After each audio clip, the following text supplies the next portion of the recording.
इसी प्रश्नावली का 7वां प्रश्न। देख क्या कह रहा है 7वां प्रश्न की आकृति में ए बी सी के शीर्ष लंब ए डी और सी पारस्पर बिंदु पर प्रच्छेद करते हैं।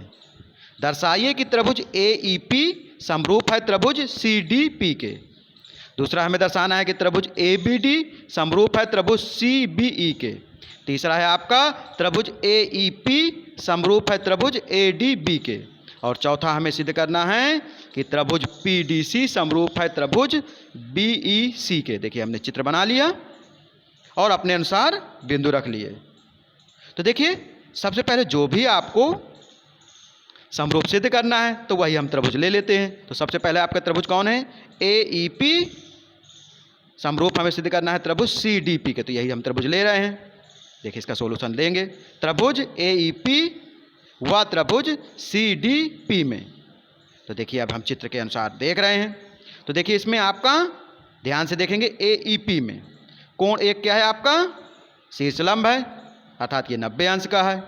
इसके अलावा जो कोण 2 है वो भी आपका बी सी पर शीर्ष लंब है अर्थात ये भी आपका क्या है 90 अंश का है। अर्थात कोण ई कोण डी के बराबर अर्थात हम लिख सकते हैं कोण 1 कोण 2 के बराबर, ये प्रत्येक 90 अंश के। इसके अलावा ध्यान दें इसमें कि कोण 3 और 4 क्या है आपके शीर्षाभिमुख कोण है अर्थात विपरीत कोण है। जब कोई दो रेखाएं एक दूसरे को काटती हैं तो जो उनके बने कोण होते हैं वो आपके कोण क्या कहलाते हैं, शीर्षाभिमुख कोण कहलाते हैं। तो हम लिख सकते हैं कि जब दो कोण आपके बराबर हो गए तो दो कोण बराबर है तो तीसरा कोण भी बराबर होगा अर्थात कोण 5 और कोण 6 बचे तो ये भी बराबर हो जाए कोण 5 और कोण 6। तो हम लिख सकते हैं कि एंगल एंगल समरूपता से क्या हो जाएगा, त्रिभुज ए ई पी समरूप है त्रिभुज सी डी पी के। इसी प्रकार देखिए दूसरा ले रहे हैं त्रिभुज ए बी डी व त्रिभुज सी बी ई में। तब देखिए चित्र में देख लीजिए ए बी डी और त्रिभुज सी बी ई। तो इसमें देखिए कोण 7 कोण 8 के बराबर है। देखिए कोण 7 आपका कोण 8 के बराबर क्यों बराबर है, क्योंकि क्या है आपका प्रत्येक 90 अंश का है। इसके अलावा कोण 9 दोनों में, देखिए कोण 9 दोनों में क्या है कॉमन है उभयनिष्ठ है।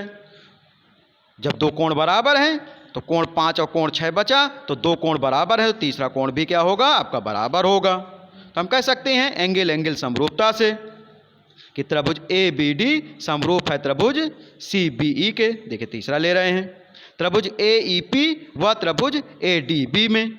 तो देखिए इसमें कोण 1 और कोण 7।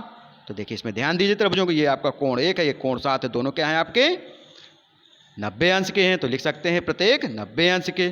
इसके अलावा कोण 5 दोनों में, इसमें चित्र में ध्यान दीजिए कोण 5 क्या है दोनों में उभयनिष्ठ है।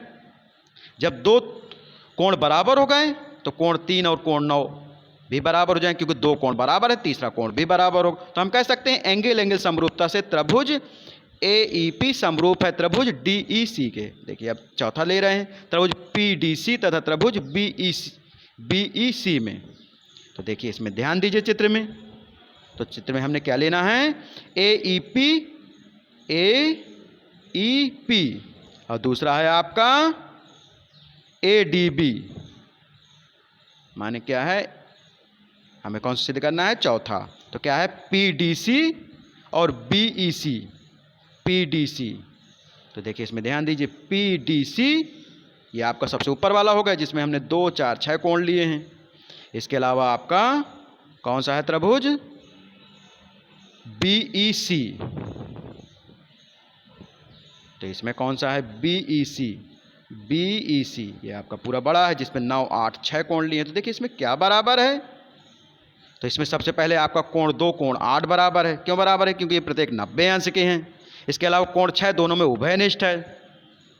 तो हम लिख सकते हैं एंगल एंगल समरूपता से त्रिभुज पी डी सी समरूप है त्रिभुज बी ई सी के। यह आपका प्रूव्ड हो गया, हैंस प्रूव्ड।